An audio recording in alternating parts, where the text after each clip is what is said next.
The mansion stood like a silent fortress at the edge of the city, a palace of glass, marble, and steel that glittered under the sun like a jewel. Its tall gates, guarded by cameras and security personnel, opened only for the wealthy and the powerful. Inside, sprawling gardens stretched across acres of land, fountains danced in elegant arcs, and a fleet of luxury cars gleamed in the driveway.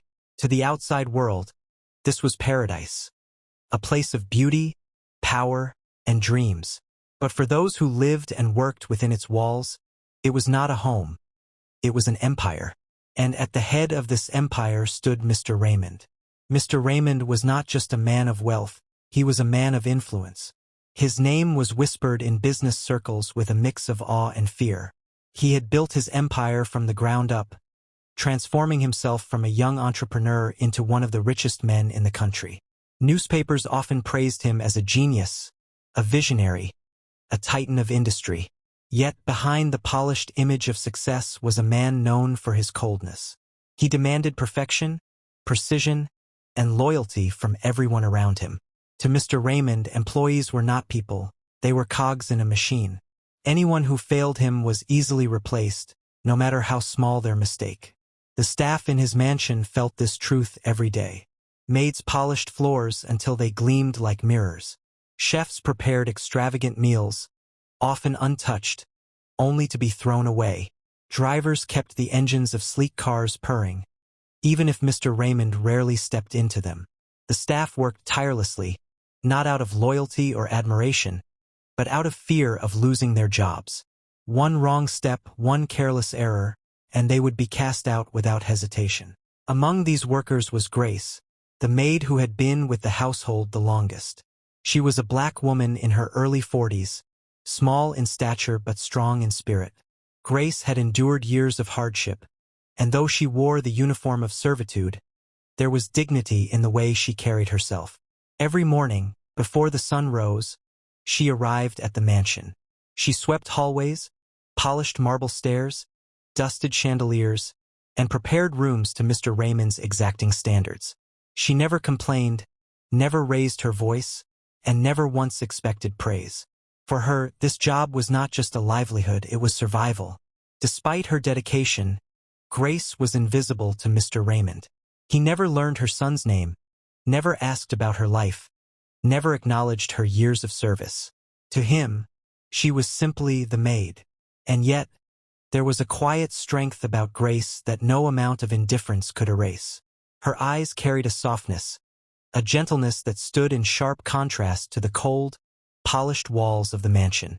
When she bent down to clean, she whispered prayers under her breath. When she passed by the glittering dining hall, she imagined her son sitting at a table filled with food, his face lit up with joy. These small dreams gave her the strength to endure.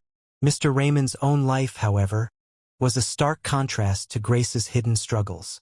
He had everything money could buy: wealth, property, influence. His mansion was filled with priceless art, rare wines, and luxury furniture flown in from across the world. Yet for all his riches, there was an emptiness in his heart. His wife had died years ago, leaving him alone in his palace. Since then, he had buried himself in work, building his empire higher and higher, as if each dollar could shield him from loneliness. He told himself he needed nothing but success, that emotions were weaknesses, and that compassion only led to betrayal. The atmosphere in the mansion reflected this belief. The staff rarely smiled, for laughter was considered unprofessional. Conversations were short, functional, and cautious. No one dared to relax or show warmth in Mr. Raymond's presence. The air inside the mansion was heavy with formality, as if every wall listened, every chandelier judged, and every step had to be measured. The mansion was beautiful, yes, but it lacked life. It was a cage of gold. Grace noticed this more than anyone else. She often thought it ironic, how the man who had everything lived in such emptiness, while she, who had so little, found meaning in the love of her son. At night, when she finished her work and returned home to her small apartment, she would sit by her son's bed and tell him stories about the world beyond their walls. Her tired hands would stroke his hair, her weary eyes would shine with love, and in those moments, she felt richer than any billionaire. But during the day, within the mansion's walls, Grace hid her true life. She never spoke of her son, never let her emotions slip, for she knew Mr. Raymond had no patience for personal matters. He despised weakness, and to him, family problems were nothing but distractions. If he ever learned about Michael's illness, Grace feared he would dismiss her instantly. So she kept her pain locked inside, carrying it silently while she polished the mirrors and scrubbed the floors. The mansion, then, was more than just a home for the wealthy. It was a symbol of two worlds colliding. On one side was Mr. Raymond, a man hardened by loss and blinded by wealth. On the other side was Grace, a woman struggling with poverty but holding on to love. Their paths crossed daily, yet they lived in separate universes. He lived in a palace of riches, while she lived in a world of sacrifice. He saw only money. She saw only the fragile heartbeat of her son. And yet, though neither of them knew it, their lives were about to become intertwined in ways neither could have imagined. For the mansion that stood as a fortress of wealth and power would soon become the stage of a story that would test the limits of morality, compassion, and sacrifice. The walls that echoed with silence would soon carry cries of desperation. And the man who believed money was above all else would soon be forced to confront a truth greater than fortune itself. Grace's life outside the towering gates of the mansion was a world away from the glittering halls she spent her days polishing. Each morning, when she boarded the early bus before dawn, she left behind not just her cramped little apartment but also her son, Michael. The reason she kept pushing through every hardship life threw her way. Their home was tucked away in a forgotten neighborhood where the buildings leaned tiredly against one another, their paint peeling, their windows cracked. The streets were filled with potholes, the lampposts dim, and the sounds of children's laughter often mingled with the wails of sirens. Grace's apartment sat on the third floor of a weathered brick building, a place so small it could barely fit 2 beds, a table, and a few shelves. The pipes rattled at night, the walls were thin, and the ceiling leaked when it rained. Yet despite its flaws, it was the only place she could afford, and she kept it spotless, just as she did the mansion. But within that humble apartment lived the treasure of her life. Michael. Michael was 12 years old, a bright boy with sharp eyes and a gentle spirit. He had inherited his mother's resilience, though life had already tested him far too much. 2 years earlier, doctors had diagnosed him with a rare heart condition. At first, Grace refused to believe it. She prayed it was a mistake, that Michael was only tired from running or catching colds too often. But the diagnosis was cruelly clear. Without surgery, his life would slowly slip away. The news shattered Grace, but she hid her tears from her son. She didn't want him to see her fear. Instead, she smiled and told him he was strong, that he would get better soon. Every night, as she watched him sleep, she whispered prayers over his fragile body. Her greatest fear wasn't death itself, it was outliving her child. The cost of the surgery was beyond anything she could imagine. Doctors quoted figures that sounded like another language to her, numbers so large they might as well have been mountains. She worked long hours at the mansion, but her wages barely covered rent, food, and the endless stream of medications Michael needed. She took on laundry jobs for neighbors, sold baked bread at the corner market, and even skipped meals herself just to stretch her savings. Still, no matter how hard she tried, the money she needed never came close. And yet, she never gave up. Every morning before leaving for work, Grace cooked porridge for Michael, making sure he had something warm to eat before taking his medicine. She kissed his forehead, tucked the blanket around his frail body, and reminded him to rest. Then she carried his picture in her pocket, a reminder of why she endured the coldness of the mansion. When she scrubbed the marble floors until her knees ached, she thought of Michael's smile. When she dusted chandeliers she could never afford to touch in her own life, she imagined the light shining down on her son's healed face. But life only grew harder. The school often called to report Michael's fainting spells. Sometimes, she left work early to rush him to the hospital, begging the head housekeeper for permission, knowing that Mr. Raymond would never care for her excuses. At the hospital, she sat beside her son's bed, clutching his small hand, her mind torn between worry for him and fear of losing her job. More than once, she overheard doctors whispering about time running out, about how surgery needed to be done soon. Each word pierced her like a blade. One evening, as she walked home from the hospital, the weight of her situation pressed down harder than ever. Her wages from the mansion, meager compared to the luxury she saw there every day, were nothing compared to the cost of surgery. She had asked the hospital for payment plans, but even then, the down payment alone was impossible. With every passing week, her son's health declined. His once lively energy dimmed. His laughter grew rarer. Grace felt like she was racing against time with legs too weak to carry her. She thought of asking Mr. Raymond for help. After all, to him, the cost of the surgery was no more than pocket change. He had watches that cost more than her son's life-saving operation. But Grace knew him too well. He was a man who guarded his money with a steel heart. When she had once asked for a small advance on her salary to cover medication, he had looked at her with disdain and coldly said, "Your problems are not my responsibility. You are paid to work, not to burden me." Those words haunted her. She understood then that compassion was foreign to him. She dared not ask again. Instead, she prayed harder. Late at night, while Michael slept, she sat by the small window of her apartment, looking out at the city lights in the distance. She prayed for a miracle, for something, anything that would save her son. Her prayers often dissolved into quiet sobs, the kind of tears she would never allow anyone to see. She knew she had no one else to turn to. Her family lived far away, too poor to help. Friends were scarce, and many avoided her, afraid she would ask for money. The burden grew heavier each day. There were times when Grace felt her strength breaking.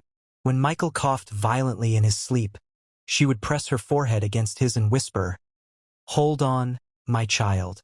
Please hold on." She imagined what life would be like without him, and the thought nearly broke her in half.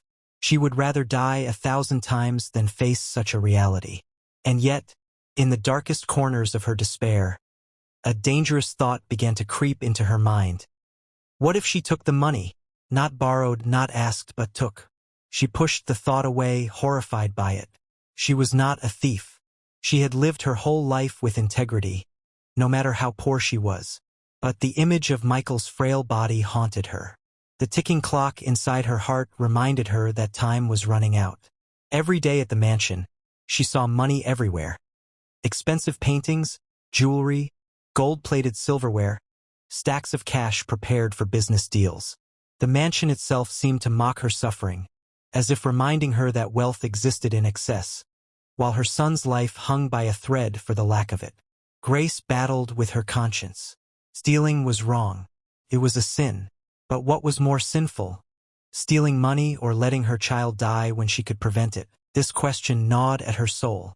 At night, she lay awake, staring at the cracked ceiling of her apartment. She prayed for guidance but felt only silence. The desperation was eating her alive. Each passing day, each fading breath of her son brought her closer to a breaking point. She wanted to stay strong, to trust that somehow help would come.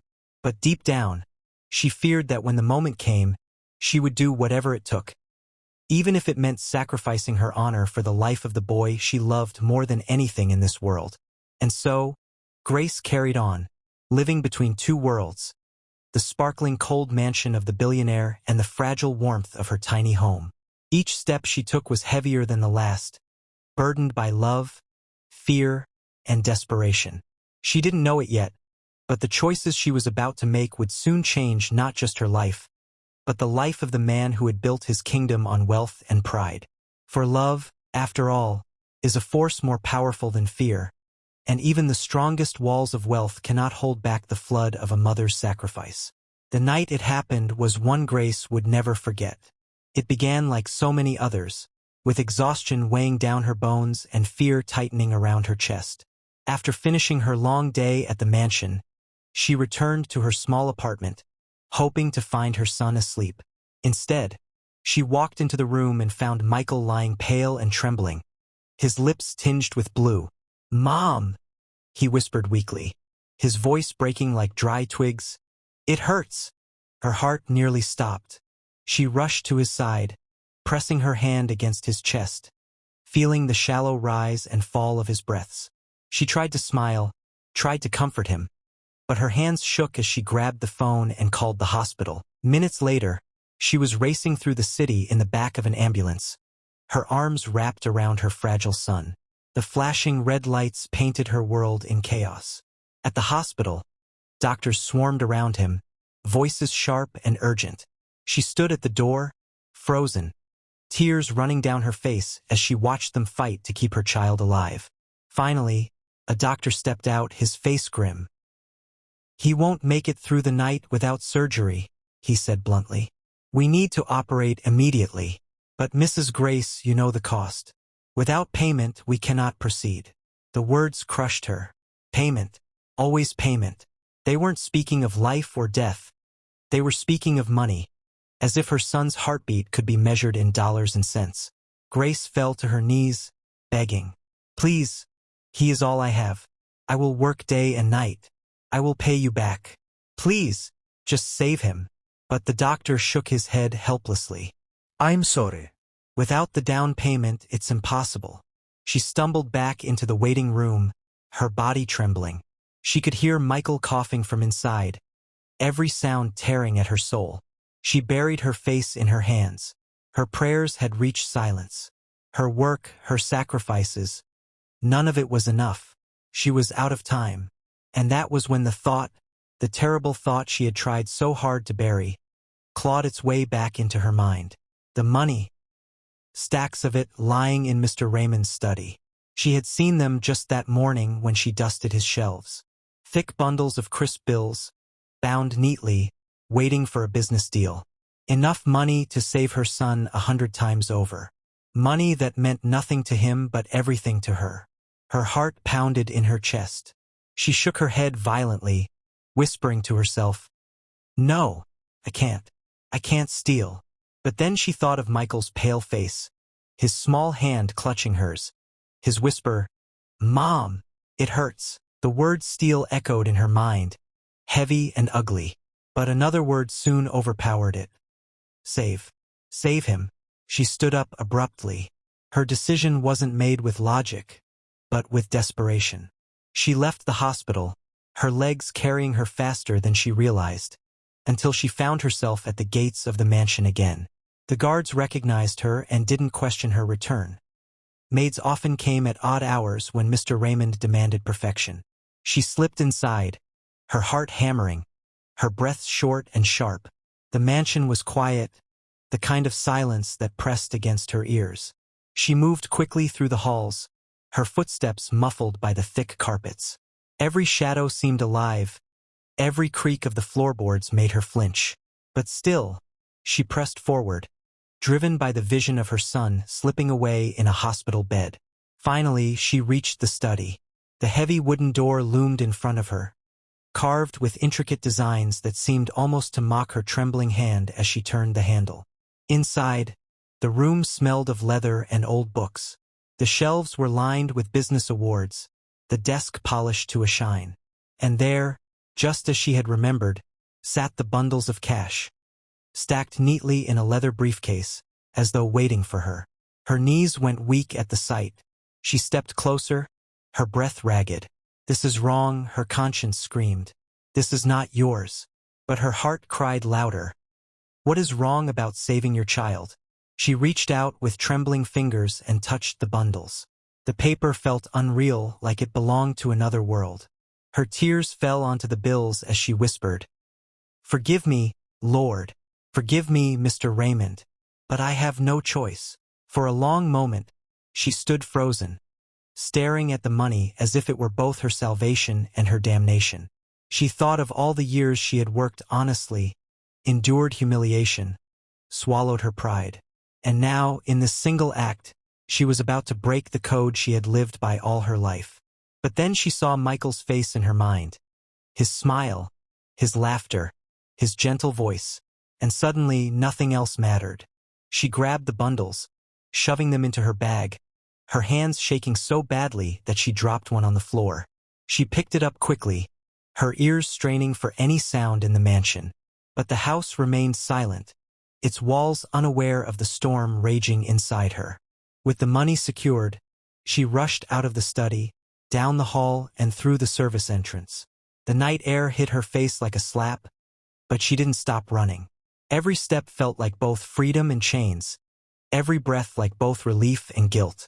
By the time she reached the hospital, her chest was heaving, her clothes damp with sweat. She burst through the doors, rushed to the counter, and slammed the bag of money down in front of the startled receptionist. "Here!" she cried, her voice breaking. "Take it. Please, save my son." The receptionist's eyes widened at the sight of the thick bundles, but without a word, she called the surgical team. Within minutes, Michael was being wheeled into the operating room. Grace collapsed into a chair, her body shaking uncontrollably. She buried her face in her hands, sobbing as relief and guilt battled inside her. She had done it. She had saved him. But at what cost? For hours she sat there waiting. Every second felt like a year. Nurses passed by, doctors whispered, but she heard none of it. Her whole world was behind those doors, fighting for his life. Finally, a doctor emerged. His face was tired, but his words were the sweetest Grace had ever heard. He made it through. The surgery was successful. Your son will live. Grace's knees gave way, and she fell to the floor, weeping. Her hands covered her face as gratitude poured out of her in sobs. She whispered prayers of thanks, clutching the hem of her skirt as though holding onto God himself. But even as joy filled her, a shadow lingered in her heart. She knew the truth. What she had done would not remain hidden. The money was gone, and Mr. Raymond would discover it. The mansion's cameras might already hold her secret. The police might already be on their way. But for now, as she was led to Michael's bedside and saw his chest rising steadily, she pushed those fears aside. She leaned down, kissed his forehead, and whispered, "I promised I would save you, my son, and I did." What she didn't realize was that this desperate act, the theft born of love, was about to set in motion events that would shake not only her world, but the billionaire's as well. Morning sunlight streamed through the tall windows of the mansion, casting golden beams across its spotless floors. The air smelled of polish and roses, freshly placed by the gardeners. Everything appeared calm and orderly, but beneath the surface, storm clouds were gathering. Mr. Raymond entered his study as he did every morning. He walked with the brisk, confident steps of a man who expected the world to bend before him. His schedule was rigid: review contracts, check the stock reports, and then meet with his lawyers about a multimillion-dollar deal. The deal depended on cash that had been prepared the day before, bundles of money arranged neatly in his leather briefcase, ready for transfer. But when he reached his desk, something was wrong. The briefcase sat slightly ajar, his brows furrowed. He remembered closing it tightly himself. He pulled it closer, his fingers flipping the clasps open. Inside, he saw not the thick stacks of money he expected, but empty space. For a moment, he blinked, convinced his eyes deceived him. He reached in, shuffled the papers, searched every corner. Nothing. The money, hundreds of thousands, was gone. A cold fury rushed through his veins. His jaw clenched, his chest tightened, and his hands slammed down on the desk so hard that a glass paperweight toppled to the floor. "Where is it?" he growled to no one, his voice echoing through the study. Within seconds, he summoned the head of security. The man arrived breathless, already sensing disaster. "Sir, the money," Raymond hissed. "It's gone. Do you know what that means for my deal? For my reputation? Find the thief now." The mansion erupted in chaos. Security officers poured into hallways, barking orders. The staff were rounded up, their faces pale with confusion and fear. The kitchen maids whispered among themselves, clutching their aprons. The butler wrung his hands nervously, sweat beading his forehead. The drivers shifted uneasily. For most of them, losing their job would mean ruin, and now the billionaire's wrath hung over them like a blade. Raymond's voice thundered through the mansion. "You all live under my roof, you eat from my hand, and this is how you repay me? A thief among you, No one dared speak. The silence was heavy, suffocating. "Check the cameras," he barked at the head of security. "I want to see every hallway, every room, every second of last night. Someone touched what was mine, and they will pay dearly for it." The staff exchanged fearful glances. They had all heard stories of Raymond's ruthlessness. A single mistake had cost people their livelihoods before. But theft? That was unforgivable. The security team worked quickly, scanning through the surveillance footage. Minutes dragged like hours until finally, there it was, the grainy black and white image that sealed someone's fate. Grace. She appeared on the screen, her figure trembling as she pushed open the door to the study. They watched her step inside, hesitate, and then reach for the briefcase. They saw her hands scoop up the bundles of cash, her body stiff with fear, her face streaked with tears. They saw her flee the mansion, clutching the money as if it were her lifeline. The staff gasped. Grace, the quiet, gentle maid who had worked among them for years. Grace, who had never raised her voice, never spoken out of turn, never taken even a crumb from the kitchen without permission. The betrayal seemed unthinkable. She stole? One of the cooks whispered, her voice shaking. The butler shook his head in disbelief. "I can't believe it. Grace, of all people." Raymond's face turned to stone as he watched the footage. Any trace of humanity vanished from his eyes, replaced with a cold fire. "So," he said slowly, his voice dangerous in its calm, "the maid thinks she can steal from me." He stood tall, his fists clenched. "Bring her to me. Now, I want her arrested. She will rot in prison for this." The order was final. The police were called. Within an hour, Grace was tracked down at the hospital, where she sat exhausted by her son's bedside, clutching his hand with weary relief. She had not yet considered what consequences might follow her desperate act. For a brief, precious moment, she had allowed herself to believe that everything would be all right. But that fragile peace shattered when uniformed officers stormed into the ward. Patients turned their heads, nurses gasped, and Grace's heart leapt into her throat as she saw them. "Grace Williams?" one of the officers barked. Her body froze, her lips parted, but no sound came out. "You are under arrest for theft." Michael stirred weakly, his wide eyes filled with fear. "Mama?" he whispered, his small hand tightening around hers. Grace's world collapsed. She wanted to scream, to beg, to explain, but words failed her. The officers pulled her to her feet, cold metal handcuffs snapping around her wrists. The sound echoed in her ears like a death knell. "Please no," she cried, her voice breaking. "Not here. Not in front of my son." But the officers were unmoved. They dragged her through the hospital corridor as onlookers whispered and pointed. Shame burned her cheeks. She tried to turn her face away, but everywhere she looked she saw judgment in people's eyes. By the time she arrived back at the mansion, the entire household had gathered in the grand hall. They watched as Grace was marched in, her wrists bound, her head bowed in shame. The police shoved her forward until she stood before Mr. Raymond, who loomed above her like a judge ready to pass sentence. "Well," he said coldly, circling her like a predator, "here stands the thief, the woman I allowed into my home, under my roof, and this is how she repays me." Grace opened her mouth to speak, but only sobs came out. She lowered her head, tears dripping onto the marble floor. "Do you deny it?" Raymond demanded, his voice booming. She shook her head silently. What could she say? The cameras had caught her. The evidence was undeniable. "You have shamed yourself," Raymond spat. "You have betrayed my trust. And for what? Money. Did you think I wouldn't find out? Did you think you could steal from me and walk free?" The staff whispered among themselves, pity flickering in their eyes. Some had worked beside Grace for years, and their hearts ached to see her like this. Yet none dared speak up in her defense.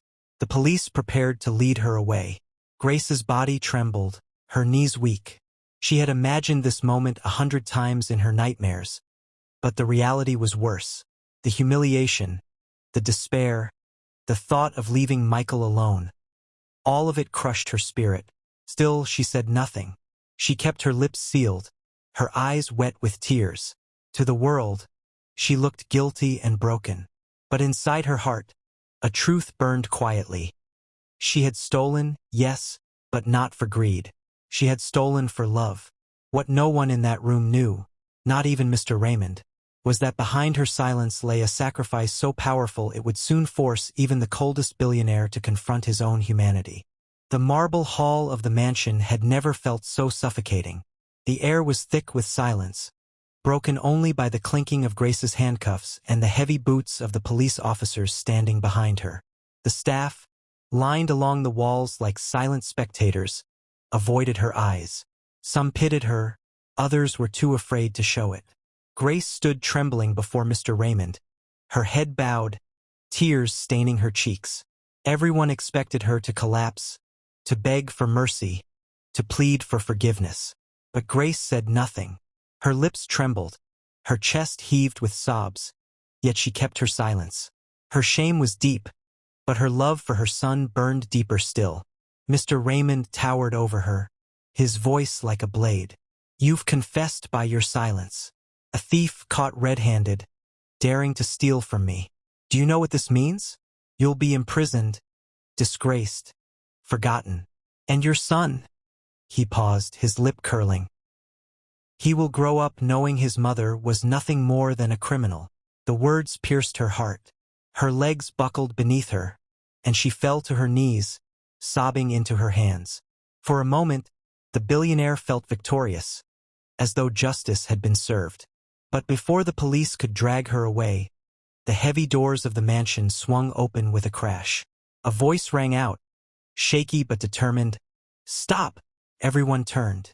Standing there was Michael, pale and weak, leaning on the arm of a doctor. His hospital gown hung loosely on his thin frame, his small chest still wrapped in bandages from surgery.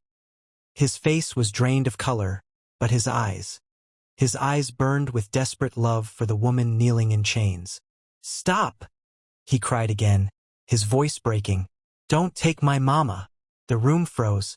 Even Mr. Raymond blinked in surprise. Grace's head shot up.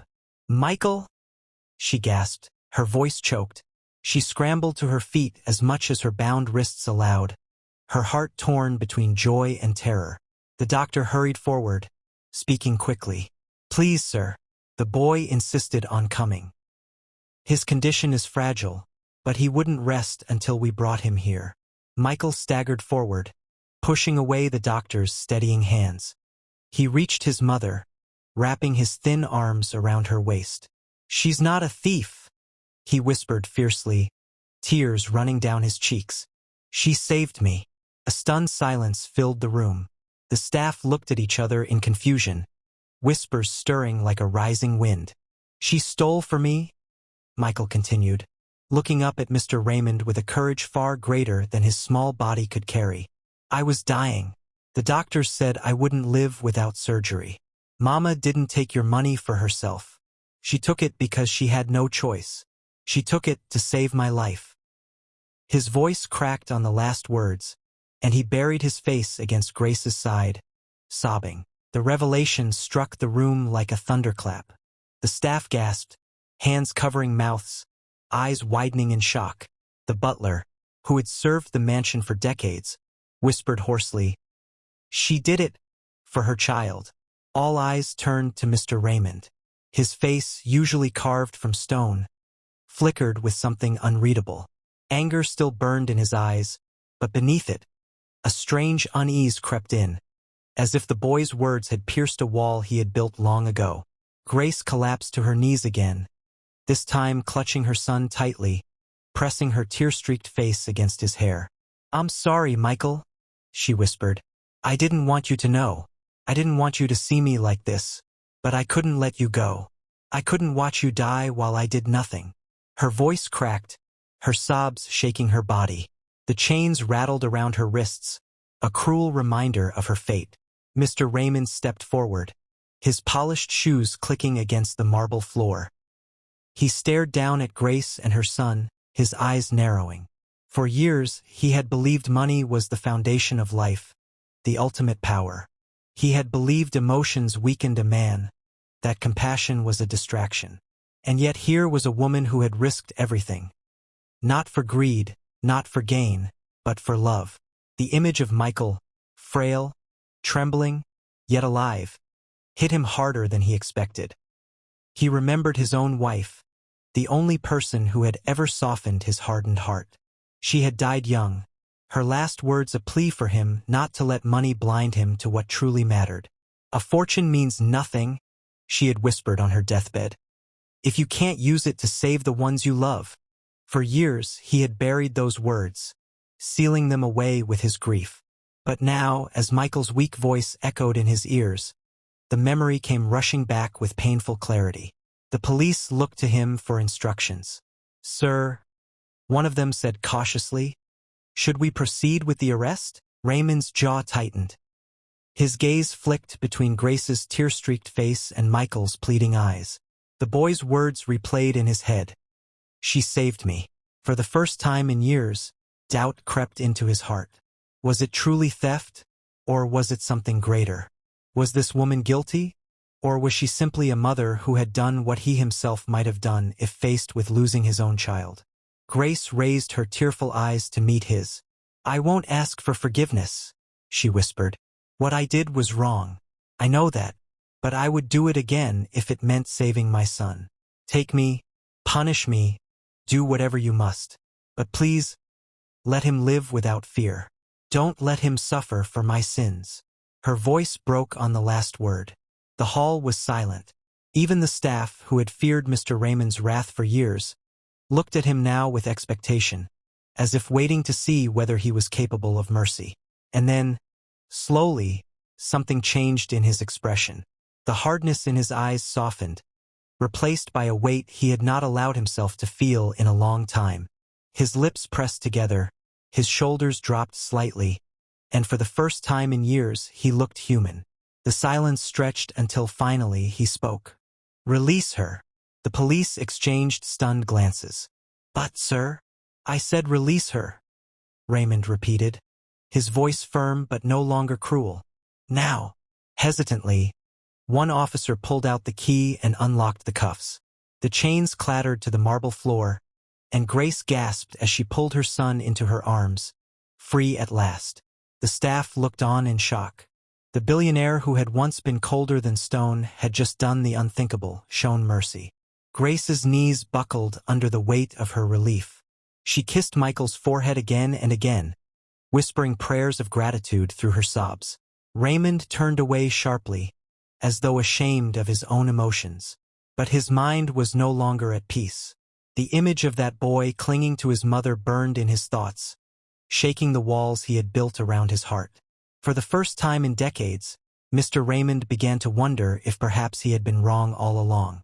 The hall remained heavy with silence even after Grace's chains had been removed. The staff still stood along the walls, stunned by what had just happened. Mr. Raymond, the man who had built his empire on ruthlessness, the man who fired servants without hesitation for the smallest mistakes, had ordered mercy instead of punishment. Grace clutched Michael to her chest, rocking him gently as if to reassure herself that he was truly alive and safe. Tears streamed down her cheeks, falling onto her son's thin shoulders. Her gratitude poured out in broken whispers. "Thank you, God. Thank you for sparing us." But not everyone was convinced the nightmare was over. The butler cleared his throat nervously. "Sir, if I may, the money is still gone. The authorities will ask questions. The other staff may think that leniency here means weakness." The words hung in the air like smoke. For a moment, Raymond's face hardened again. He turned to face the rows of servants, maids, cooks, guards, gardeners, who watched in breathless silence. Their wide eyes reflected not just fear, but something new, hope. Raymond's voice boomed, deep and commanding, but now tempered with a weight of thought. "You all have served me faithfully. You've watched as I punished mistakes without mercy, as I guarded every coin as if it were my lifeblood.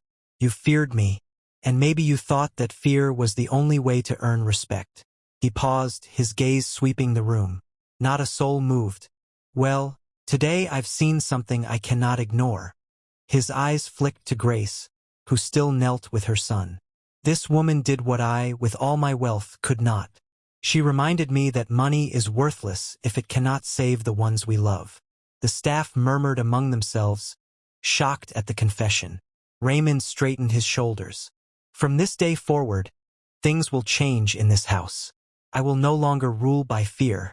I will rule with justice and with compassion. The declaration struck the staff like thunder. A maid gasped softly. The cook's eyes widened in disbelief. The guards exchanged glances, wondering if their employer had gone mad, or if a miracle was truly unfolding. Raymond turned sharply toward the police officers, who still lingered near the doorway. "You will not take her," he commanded. "She is guilty of no crime here. I, Raymond Hale, the owner of this estate and the one wronged, declare her act justified. She is absolved." The officers looked uncertain. One stammered, "But, sir, the law is meant to serve justice." Raymond cut him off, his voice ironclad. "And justice has been served. She stole to save a child's life. If the law cannot see the difference between greed and sacrifice, then it is blind. Leave. Your services are no longer required." The officers exchanged hesitant glances, then bowed slightly and retreated out of the mansion. Leaving the atmosphere lighter yet charged with awe, Grace raised her head, her swollen eyes meeting Raymond's. "Sir, why? Why would you do this for me, after everything?" Raymond's eyes flickered, betraying the storm within him. He hesitated, as though wrestling with words that had long been buried. Finally, he spoke softer than anyone expected.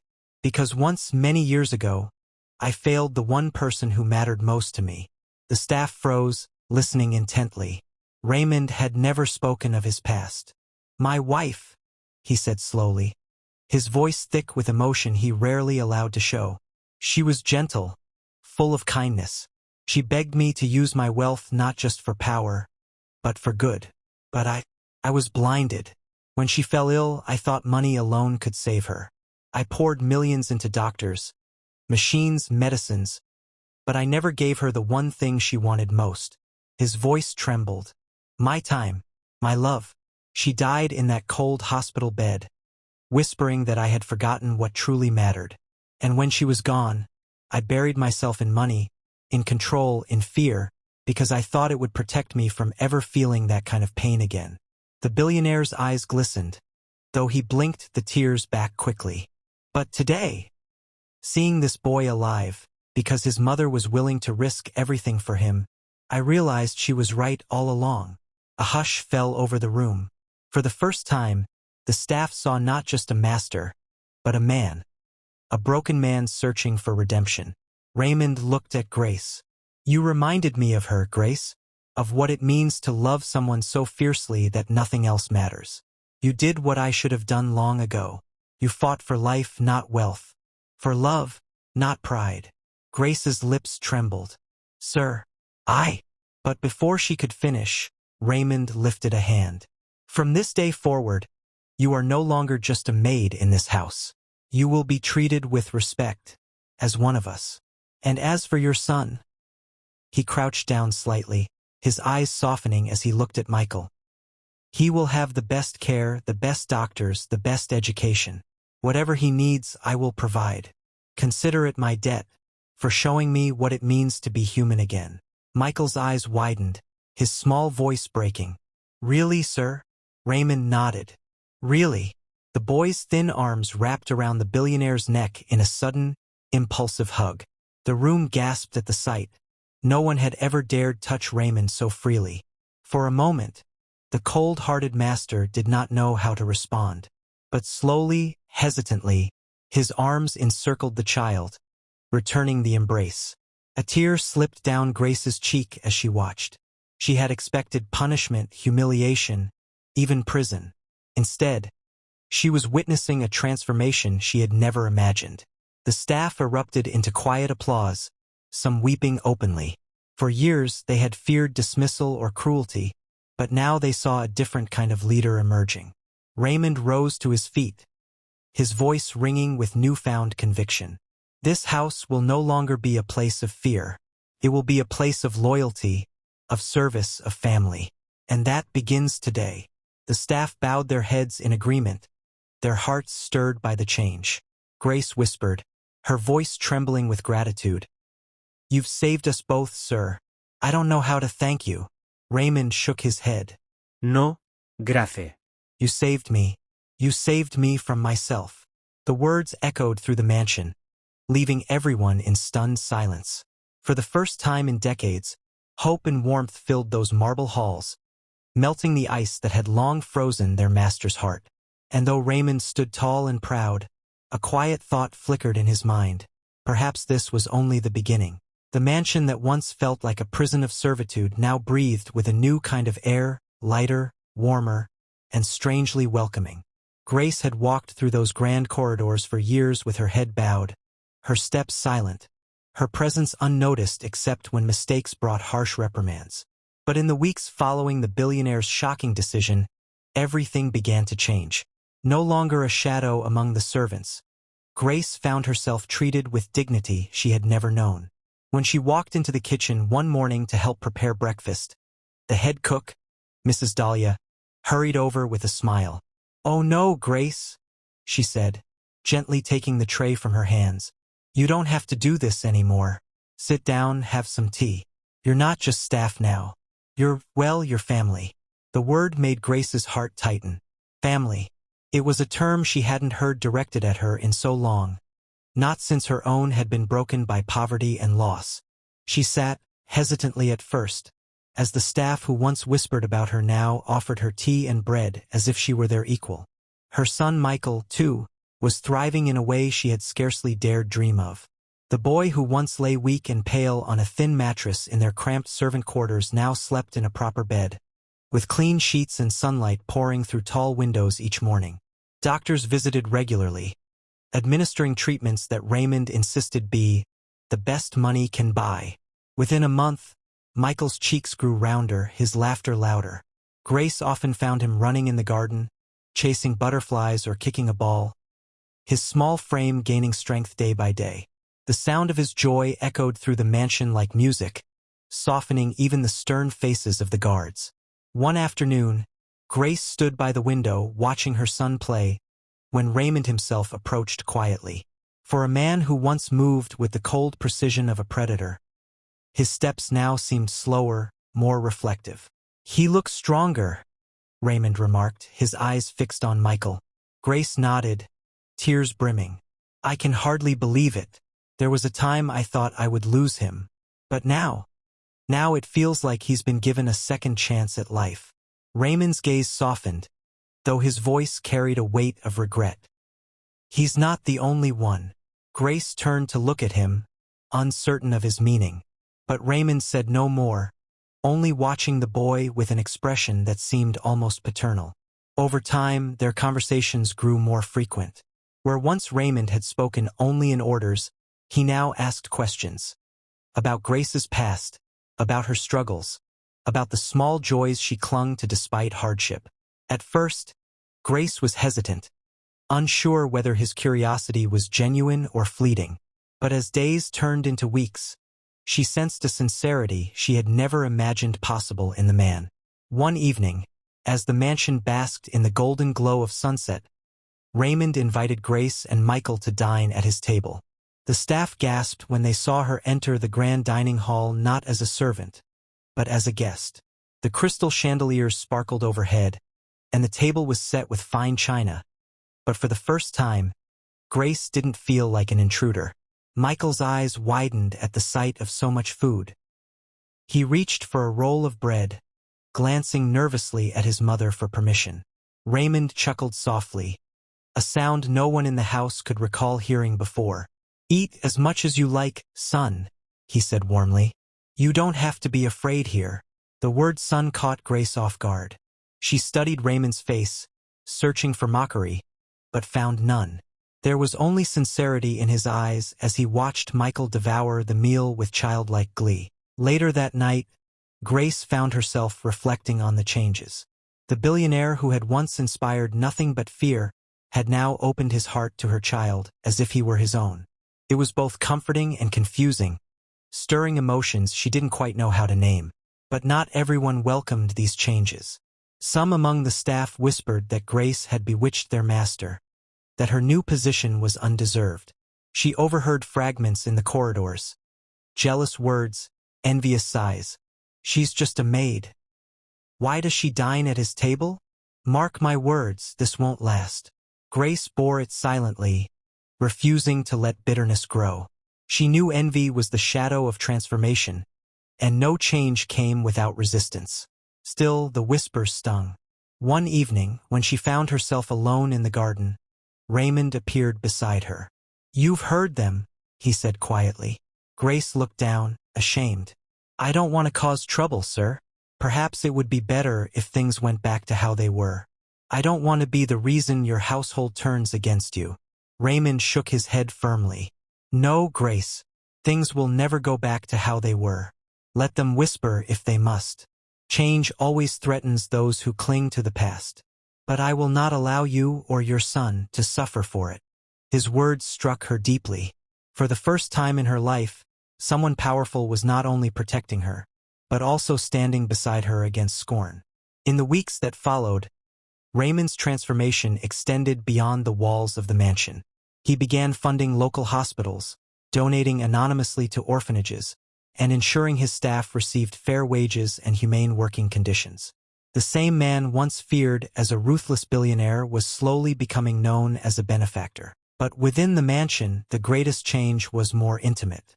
Grace and Raymond developed a quiet bond, one built not on wealth or power, but on shared pain and newfound hope. Grace taught him how to laugh again, reminding him of small joys, a blooming flower in the garden, the sound of rain on the roof, the warmth of simple meals shared together. And Michael, with his innocence and laughter, seemed to weave them together like thread through fabric. He would run to Raymond with drawings, tug at his sleeve for stories, or fall asleep on his lap without hesitation. Each moment chipped away at the cold fortress around Raymond's heart. One night, as Raymond tucked the boy into bed, Michael whispered, "Sir, are you my second father now?" The question stunned him. He froze, his hand hovering above the child's blanket. Slowly, he leaned down and pressed a hand to Michael's hair. "If you want me to be," he said softly, "then yes, I'll be whatever you need." From the doorway, Grace watched, her chest tightening with emotion. She knew her life had changed forever, not because of wealth, but because of love rediscovered in the most unexpected of places. The mansion, once a monument to pride and fear, was now becoming something else entirely. It was becoming a home. The mansion stood in silence on a crisp morning, its walls bathed in the soft glow of dawn. Once it had been a fortress of cold luxury, a symbol of one man's ruthless ambition. Now, laughter echoed within its halls, and warmth radiated from rooms that had long known only emptiness. Grace sat by the window, her hands wrapped around a cup of tea, reflecting on the incredible transformation that had unfolded. It wasn't just her life that had changed, it was everyone's. The billionaire she once feared, Raymond Sterling, was no longer the same man who had treated kindness as weakness and wealth as his only weapon.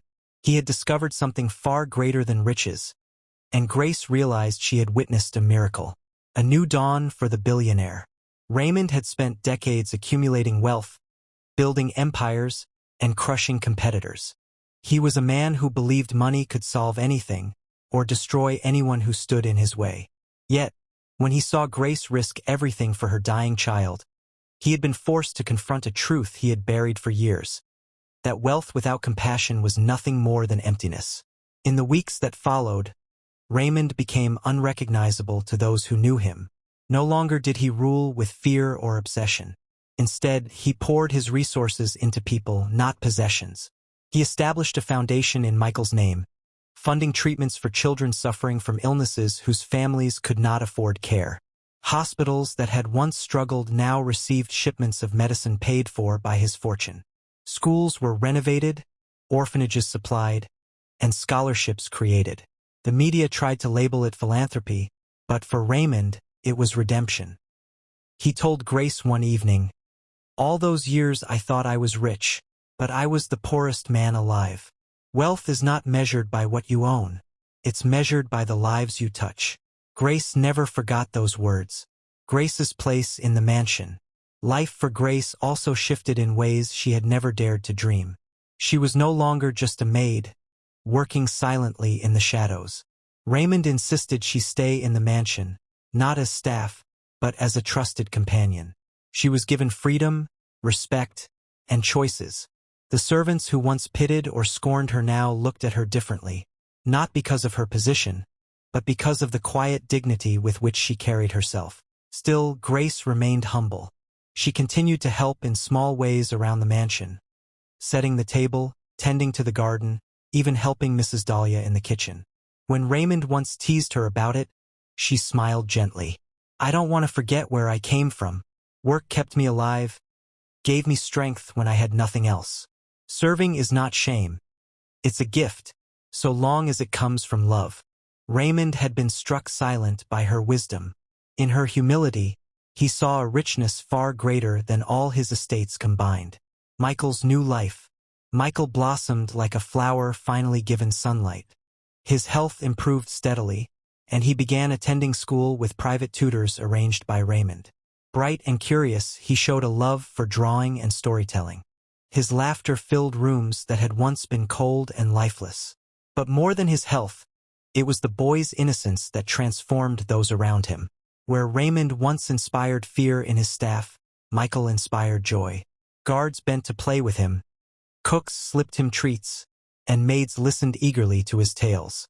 He became the beating heart of the mansion, reminding everyone of the purity of childhood and the beauty of second chances. One night, as Grace tucked him into bed, Michael whispered, "Mama, I think Mr. Raymond is an angel." Grace's throat tightened. "Why do you say that, my love?" "Because he saved me, and he smiles now, like angels do." Tears filled her eyes, for in her son's innocence lay the truest description of all. The party of transformation. Months later, Raymond hosted a gathering at the mansion. Not a grand gala for businessmen, but a celebration for the community. Children from orphanages he had funded ran through the gardens, laughing. Doctors and teachers mingled with staff and townsfolk. The mansion, once closed off to all but the wealthy, now opened its doors to those who had never known such opulence. Grace walked among them, overwhelmed. She remembered the days when she scrubbed those very floors in silence, invisible to the world. Now she was a hostess, introducing people, smiling at their joy. Raymond gave a short speech, but it was unlike any he had ever delivered before. "I once thought wealth was counted in gold and numbers," he told the crowd. "But I was wrong. Wealth is not in what you keep.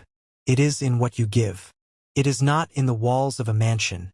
It is in the laughter of children, in the gratitude of families, in the hope of the poor. And today, I am richer than I have ever been." The applause that followed was not forced or polite. It was heartfelt, thunderous, and filled with admiration.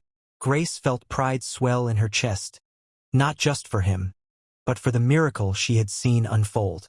Grace and Raymond's bond. In time, the bond between Grace and Raymond deepened. It was not the kind of bond born of convenience or status, but of shared wounds and healing. Grace's humility and strength softened the hardened man, while Raymond's transformation gave Grace and Michael the safety they had long prayed for. One evening, as they sat together by the fire after Michael had gone to bed, Raymond turned to Grace. "Do you ever regret it?" he asked quietly. "Regret what?" she replied. "Taking the money, breaking the trust, risking everything." Grace smiled faintly, her eyes shimmering in the firelight. "If I hadn't, my son wouldn't be here. And if I hadn't, you wouldn't have changed." Sometimes what looks like a crime in the moment is really just the door to grace. Raymond's lips curved into a smile. "You truly live up to your name." Their silence after was comfortable, like two souls finally at peace. The legacy. Years later, people would speak of Raymond Sterling not as the ruthless billionaire, but as the man who gave everything away to save others. His story spread beyond the city, inspiring other wealthy men and women to rethink their purpose.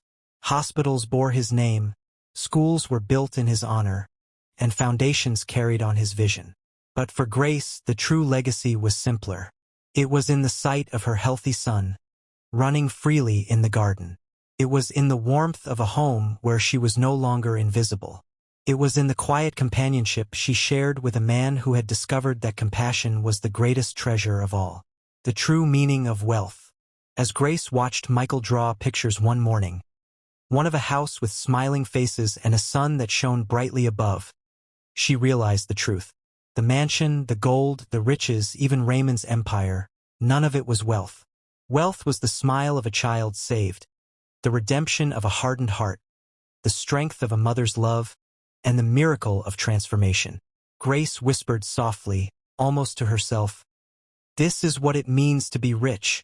And for the first time in a long time, she believed that her life, once defined by struggle and sorrow, had finally found its meaning.